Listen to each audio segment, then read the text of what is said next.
2024 in the WWE was a really incredible year, in my opinion, if you ask me. They traveled the world and it brought out WWE fans that over predict and set themselves up for failure after they watch the premium live event. That's how good 2024 was in the WWE. So in today's video, I am going to go through every single WWE Premium Live event in 2024, including NXT Premium Live events, takeovers, and going to tier rank them in a tier list. So I'll meet you guys at the tier list. So the tier ranks I have is Hall of Fame. These are the Premium Live events that were incredible in the 2024, in my opinion. Great. These were the Premium Live events that were pretty good, pretty amazing, but they had a little flaws. Good, meh, are the ones that were like, and they were pretty okay, and trash, meaning they were garbage, completely garbage. So without further ado, let's start off with the Royal Rumble, the first Premium Live event of the year, the Royal Rumble 2024. And this Premium Live event, the Royal Rumble 2024, was actually pretty incredible just because of both of the Royal Rumble matches. In my opinion, the Women's Royal Rumble match was better than the men's. We had the return of Liv Morgan in this match. We had Jade Cargill's debut in this match. Tiffany Stratton was in this match. Bianca Belair was also in this match. And the right winner, the winner that we all wanted, in Bayley, winning this match as well. So the Royal Rumble, in my opinion, goes in the good category. You know what? Just because of the Royal Rumble matches and the amazing Women's Royal Rumble match. Oh, also we had the Fatal 4-Way between Randy Orton, LA Knight, AJ Styles, and Roman Reigns defending the Universal Championship. But because we all knew that Roman Reigns wasn't going to drop the title right before WrestleMania, this kind of was a downer to that match. Logan Paul versus Kevin Owens was kind of a forgettable match. The men's Royal Rumble match was pretty good. Jay and Jimmy Uso starting the match was pretty incredible to see. And then Cody Rhodes winning the actual Royal Rumble match, ending with CM Punk and Cody Rhodes being the final two. So I think just because of the two Royal Rumble matches, this Royal Rumble goes into the great category. Next, let's talk about NXT Vengeance Day. I told you guys I was going to talk about the NXT Premium Live events, and here we go with NXT Vengeance Day. NXT Vengeance Day was a pretty good Premium Live event. We had Dragunov versus Trick Williams for the NXT Championship, where this is why this Premium Live event would be a memorable Premium Live event, because at the end of this match, when Dragunov retained his championship, Trick Williams, got turned on. Carmelo Hayes turned on his best friend, Trick Williams, at the end of this match, setting up their stand and deliver match. Also with the Lyra Valkyria versus Roxanne Perez versus Lola Vice, because Lola Vice cashed in her contract. This turned out to be an amazing triple threat match where Lyra Valkyria retained. Oba Femi vs. Dragon Lee was actually an incredible match. Dijak vs. Joe Gacy was incredibly crazy. It turned out to be a crazy match, in my opinion. I'm dying here. So NXT Vengeance Day, in my opinion, goes into the good category. Now let's go to Elimination Chamber 2024 in Perth, Australia. And in my opinion, this premium live event wasn't that great, honestly. The two elimination chamber matches were incredible in my opinion.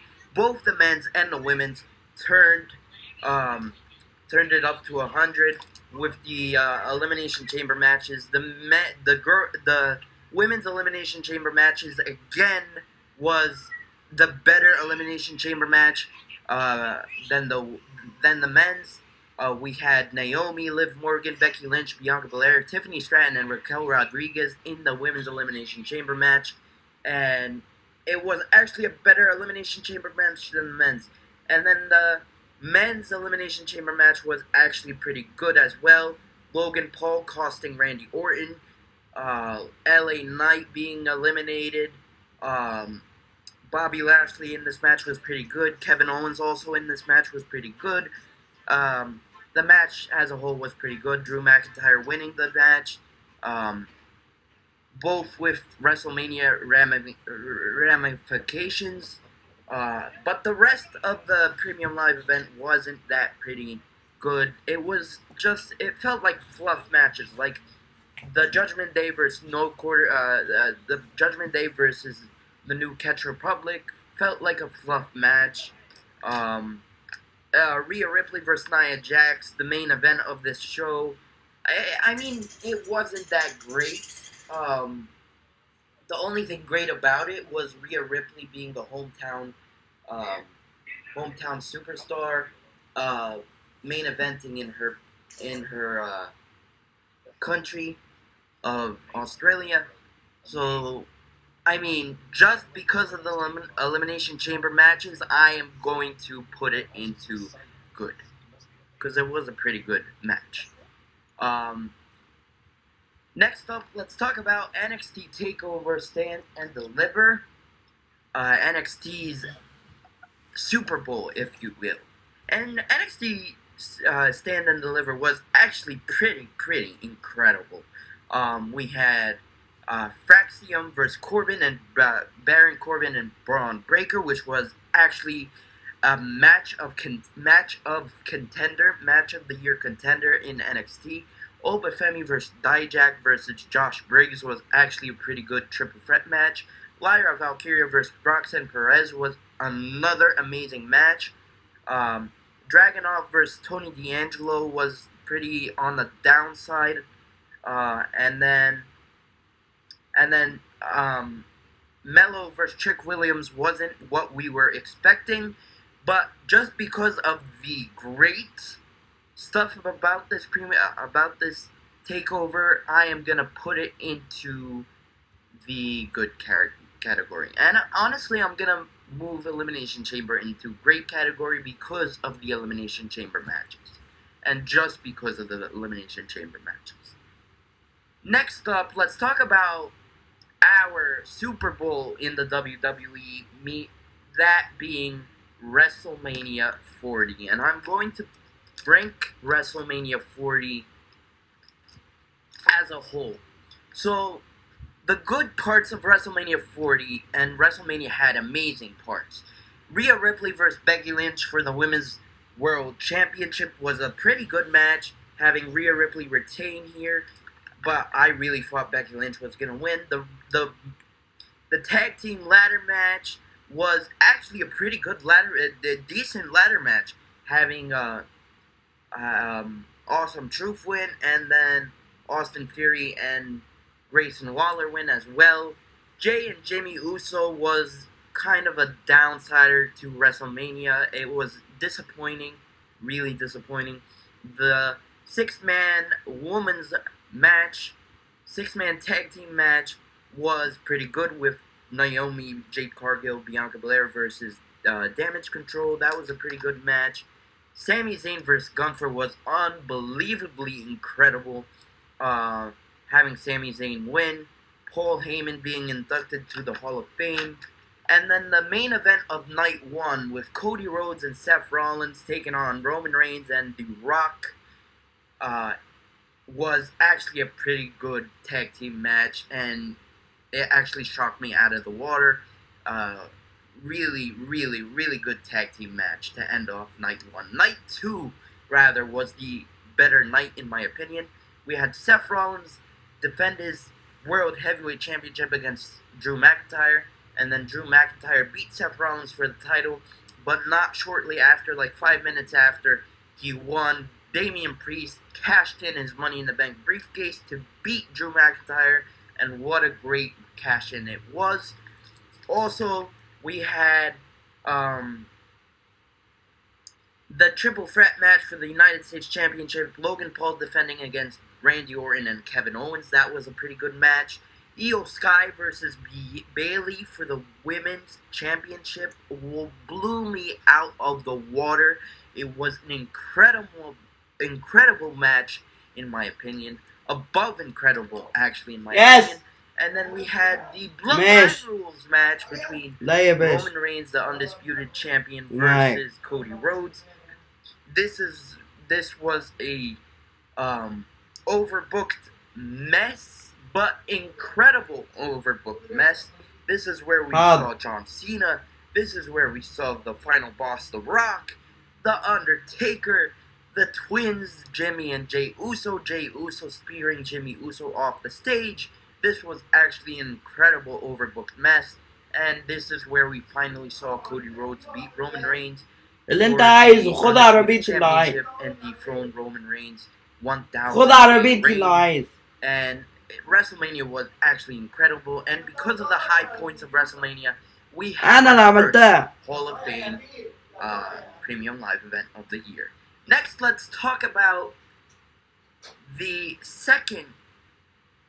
premium live event following WrestleMania. And oh boy, this premium live event delivered 100 and 200%, as the Lyon, France crowd, ladies and gentlemen, is my favorite WWE crowd of all time. And yes, the matches may not have been hold on. Let's go through the matches. We've got an amazing triple threat match between Bayley, Naomi, and Tiffany Stratton for the Women's Championship, where Bayley defended her Women's Championship. That was a pretty good match. Damian Priest for Jey Uso. They were finally tasting the main event scene. Up-and-coming superstars for the World Heavyweight Championship. That was a pretty good match. We also had the main event with AJ Styles and Cody Rhodes for the Undisputed Championship. That was carried by the WWE crowd in Lyon, France. We also had Jade Cargill and Bianca Belair beat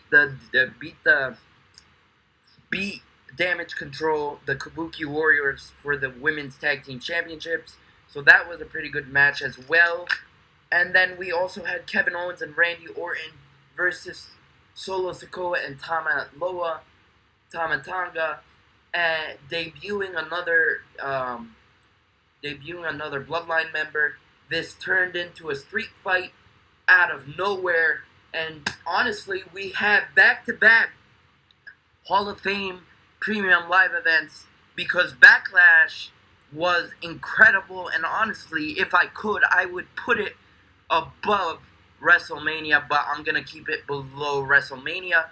But the crowd of Lyon, France, of Backlash was incredible, and I really, really hope that WWE goes back to Lyon, France, because that was actually pretty incredible. Now let's talk about King and Queen of the Ring 2024. And honestly, this premium live event was actually pretty good. It was good. It wasn't that bad. We had Becky Lynch defending her Women's World Championship against Liv Morgan, which was a pretty good match. We had the King and Queen of the Ring finals as Lyra Valkyria took on Nia Jax, and the ramifications of the winner of the match not only becomes King and Queen of the Ring, but gets a SummerSlam title match against their respective brand champions, which makes Nia Jax wins. She beat Lyra Valkyria, which means she faced Bayley, and Gunther. Gunther winning the way he did, but he got to face Damian Priest at SummerSlam. Cody Rhodes versus Logan Paul was honestly a pretty good match as well to end off the show. The triple threat match between Sami Zayn, Bronson Reed, and Chad Gable, even though it wasn't what we wanted. It was not what we wanted, but it was a pretty good triple threat match nonetheless. But the tag team match between Jade Cargill and Bianca Belair versus Indy Hartwell and Candice LeRae was kind of a fluff match, in my opinion. But, in my opinion, King and Queen of the Ring, I'm gonna put it in meh category. Honestly, yeah, I'm gonna keep it in meh category. The only good thing about the premium live event was the King and Queen of the Ring matches. So I'm gonna keep it in meh category. Alright, before I move on, I'm gonna actually move Chamber into meh. Both Elimination Chamber matches carried it into meh and doesn't put it into trash. Yeah, I'm gonna keep it like that. Alright, next we got NXT Battleground at the NXT Apex Arena, and this is where we started getting TNA wrestlers. This is where, if you guys remember, Jordan Grace actually main evented this premium WWE Premium Live event, and this is where the WWE fans started to set themselves up for failure. They started to assume that Nick Mimif, or Joe Hendry, of course, or other TNA superstars are going to show up in the WWE. But honestly, the card wasn't that bad. Jordan Grace versus I mean, it was okay. The whole show was okay. Jordan Grace versus Roxanne Perez for the NXT Women's Championship was okay. The only thing about this match that was good, it was all about Jordan Grace main eventing a WWE Premium Live event. We had Trick Williams versus Joe Hen. We had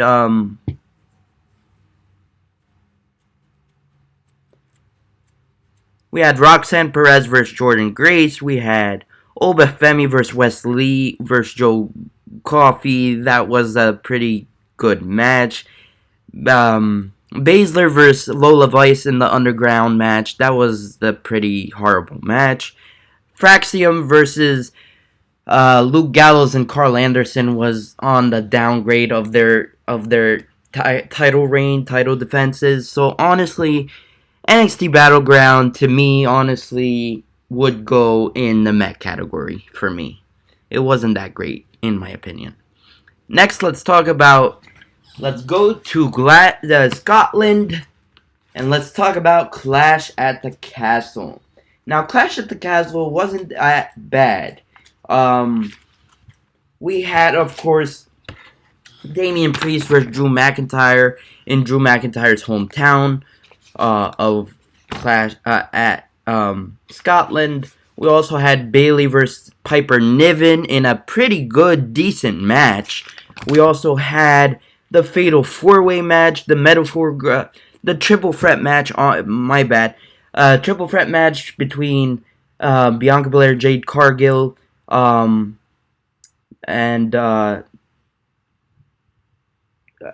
Isla Dawn and Fire. We also had Zoe Stark and Shayna Baszler in this match. And in the end of this match, this is where Isla Dawn and Fire won their tag team championship match, tag team titles. This is where Otis turned heel on Chad Gable, walking out on Chad Gable. Honestly, in my opinion, Clash at the Castle, just because it was a pretty good match. Sami Zayn versus Chad Gable was a pretty good match. It wasn't what we wanted, but it was a pretty good match nonetheless. The triple threat match for the tag team championships was pretty good. The I Quit match between Cody Rhodes and AJ Styles was a pretty good match. They were not going to have the same hype as their Backlash match in Lyon, France. The crowd in Lyon, France carried that match, but Clash at the Castle, because of that match and because of the main event having CM Punk screw Drew McIntyre out of his championship win, I'm going to put Clash at the Castle in the good category. Next, let's talk about a downgrade. Money in the Bank 2024. And 2024 Money in the Bank, the only pop of the night was John Cena. And both Money in the Bank matches, the women's Money in the Bank match carried the show. It was much better than the men's ladder match. The men's ladder match was pretty good, but the winner of the match was horrible. Drew McIntyre winning the match and having him cash in the same night was honestly a bad decision. Sami Zayn versus Braun Breaker. Having Sami Zayn win the way that he did what is questionable. And then the main event, having it be Seth Rollins versus Damian Priest. It was a pretty good match. And then Drew McIntyre having him cash in at the end of the show. Sorry, it wasn't the main event. My bad. But Drew McIntyre having him burn the cash in. Triple H doesn't know how to book the Money in the Bank briefcase. Tiffany Stratton winning her Money in the Bank briefcase. That was a pretty good, very good decision by the WWE. They don't know how to book the money, Mr. and Mrs. Money in the Bank. And then the main event being the 6-man tag team match between Randy Orton, Kevin Owens, and Cody Rhodes versus the Bloodline with Jacob Fatu, Solo Sikoa, and Tama Tonga. Yeah, I mean, it wasn't a pretty good match in my opinion. But just because of the Money in the Bank matches, I'm gonna put it in the meh category. Because of the Money in the Bank matches, it carried its way to the meh category. Next, let's talk about NXT Heatwave, and this premium live event, honestly, in my opinion, is the best premium live event in NXT of 2024. Just listen to this. We had Obafemi versus Wesley. We had Jordan.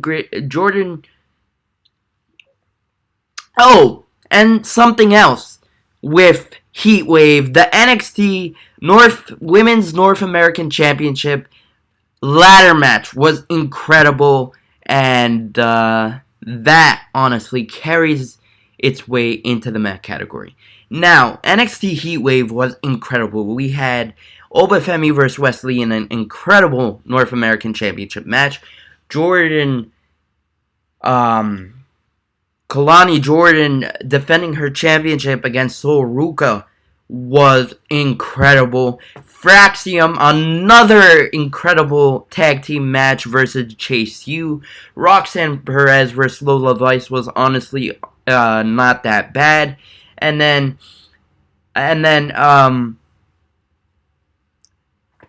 Paige winning the way that he did in that Fatal 4-Way, passing out onto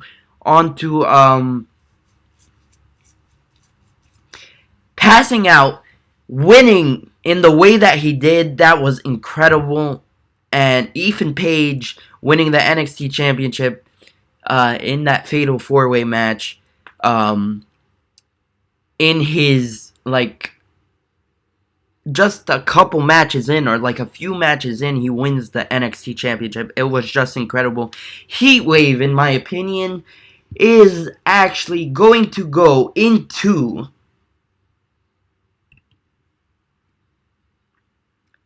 I'm going to put Heatwave in the good category. It was a pretty good premium. No. I'm going to put Heatwave in the Hall of Fame category. It shocked me. I don't know what I was talking about in the good category. It goes in the Hall of Fame category. It was a pretty good premium live event. Next, let's talk about SummerSlam 2024. As SummerSlam 2024 was actually a pretty good premium live event. It was a pretty good premium live event. We had Cody Rhodes versus Solo Sikoa, Damian Priest versus Gunther for the World Heavyweight Championship. Damian Priest losing the championship to Gunther, of course. Bayley versus Queen Nia Jax. Bayley losing the Women's Championship, of course. Tiffany Stratton, of course, had another failed cash-in. Her first ever failed cash-in. Drew McIntyre versus CM Punk. Seth Rollins being the special guest referee was actually a pretty good match. Sami Zayn versus Braun Breaker. This is where Braun Breaker finally won the Intercontinental Championship. And then, of course, the United States Championship between Logan Paul and LA Knight, where LA Knight finally won the United States Championship. And then Liv Morgan versus Rhea Ripley was actually a pretty good match. In my opinion, I'm going to put SummerSlam into the great category. Next, let's talk about Bash in Berlin and go back to Europe for Bash in Berlin. Bash in Berlin was a pretty good premium live event. We had Cody Rhodes versus Kevin Owens for the undisputed WWE Championship. Kevin Owens did not pull the trigger here. We had also Alba Fire and Isla Dawn defending their women's tag team championships against Bianca Belair and Jade Cargill here. And this is where Bianca and Jade won back their championships. The mixed tag team match between Damian Priest and Rhea Ripley and Liv Morgan and Dominic Mysterio was kind of a placeholder for the actual matches that we wanted on this show. CM Punk versus Drew McIntyre in a strap match was a pretty good match. And then the main event between Gunther and Randy Orton was kind of a great. It was a great match compared to their King and Queen of the Ring match. So honestly, Bash in Berlin, I'm gonna put Bash in Berlin in the good category. Next, let's talk about NXT No Mercy, and this premium live event was all about Joe Hendry main eventing this show, and finally main eventing a WWE premium live event. We also had Zach Wentz versus Wes Lee. Fraxium had another great, amazing tag team match. Fraxium, honestly, in my opinion, is the best NXT tag team, in my opinion. Jordan versus Wendy Chu. Kalani Jordan versus Wendy Chu was a downgrade to the match that she had with Sol Ruka. And then we had Obafemi versus D'Angelo, a pretty downgrade as well. Roxanne Perez versus Jada Parker with the debut of Julia. I mean, I'll put NXT No Mercy in the Mac category. Next, let's talk about WWE Bad Blood. And WWE Bad Blood was carried by the Hell in a Cell match between Drew McIntyre and CM Punk. It was carried by Drew McIntyre and CM Punk.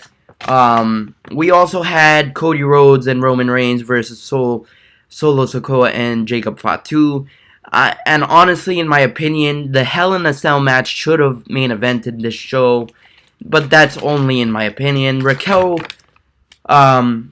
Liv Morgan versus Rhea Ripley. Dominic Mysterio in the sharp cage, Raquel Rodriguez making her return. I mean, it was Nia Jax versus Bayley for the women's championship. That was a pretty good match, honestly, because and just because of the Hell in a Cell match. I am gonna put Bad Blood in the good category. Next, let's talk about NXT Halloween Havoc, and this match, this premium live event, was pretty good. We had Julia and Stephanie Vaquer versus Cora Jade and Roxanne Perez. Pretty good match. The stipulations, every match had a stipulation except for that match. We also had Ridge Holland versus Andre Chase. In the ambulance match, we also had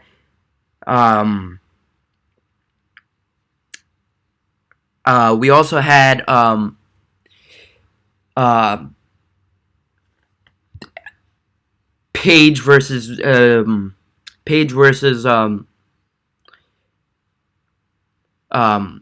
Trick Williams, and even though we knew that Paige wasn't gonna win this match, I'm gonna put Halloween Havoc in also the good category because it was a pretty good premium live event. Julia and Stephanie Vaquer versus Cora Jade and Roxanne Perez was a pretty good match. Ridge Holland versus Andre Chase was a pretty good ambulance match. The tables, ladders, and scares match for the NXT North American Championship, pretty good match. Yeah, Halloween Havoc goes in the good category for me. Crown Jewel 2024. This was the premium live event that we all remember. We had the Crown Jewel Championship matches. Cody Rhodes, Undisputed Champion, versus World Heavyweight Champion Gunther. And then Women's World Champion Nia Jax versus NXT Women... No, not NXT.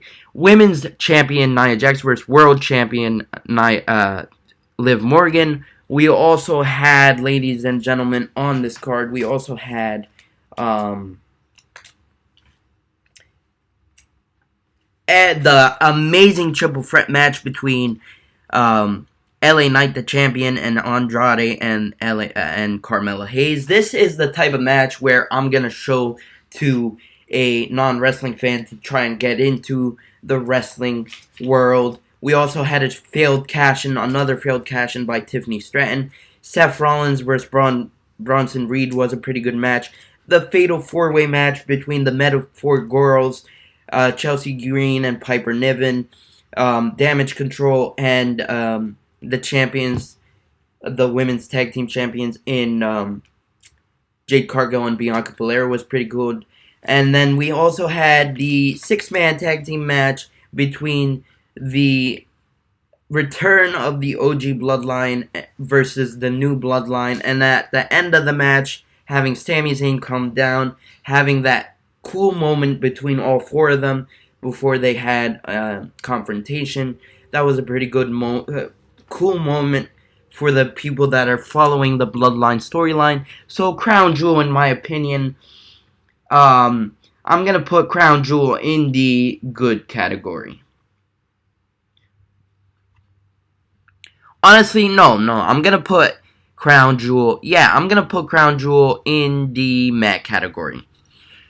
Next, let's talk about Survivor Series 2024, and Survivor Series 2024 was a pretty good premium live event. I know some people are trashing the women's War Games match, but honestly, it was a pretty good match. The trash can jumping off the top of the cage by Io Sky was a pretty good moment, and the Swanton Bomb by Tiffany Stratton, another failed cash-in by Tiffany Stratton, of course. Rhea Ripley demolishing Liv Morgan in a riptide onto a table set up in the middle of the ring. The women's premium the women's War Games match was pretty good. The triple threat match for the Intercontinental Championship was incredible between Braun Breaker, Sheamus, and Ludwig Kaiser. We also had the United States Championship match. Um, LA Knight defending against Shinsuke Nakamura. The way we got this very, very early, I'm just shocked the way that we got it very, very early. Shinsuke Nakamura dethroning LA Knight was actually incredible and shocking in my opinion. And then the main event of the show, we also had Gunther versus Damian Priest. We also had the men's War Games match in the OG Bloodline versus the New Bloodline involving Bronson Reed and CM Punk. And this War Games match carried this show into the great category in my opinion. Because Survivor Series War Games was actually a pretty good premium live event. Next, let's talk about NXT Deadline and the Iron Survivor matches works. It works. And the women's Iron Survivor Challenge match was incredible. The men's Iron Survivor Challenge having Obafemi come out and destroy everyone was incredible. So, Deadline, in my opinion, I'm going to put Deadline into the great category. And let's talk about, even though it wasn't a premium live event, Saturday night's main event, Cody Rhodes versus Kevin Owens, was a pretty good match. We also had the finals of the the Women's United States Championship Tournament. Thank God Chelsea Green won. We had the triple threat match between Gunther, Damian Priest, and Finn Balor. That was a pretty good match. Liv Morgan versus Io Sky was also a pretty good match. Pat McAfee coming back was a pretty good match. Sami Zayn and Drew McIntyre honestly was the best match of the night. Kevin Owens destroying Cody Rhodes with the pile driver after the match was pretty good. So Saturday night's main event, in my opinion, I'm going to put Saturday night's main event in the good category as well. Anyway, guys, that is my thoughts of the premium live events of the year. Please like, comment, share, and subscribe. Comment down below what you guys think, and I'll see you guys in my next video. But until then, peace, love you guys.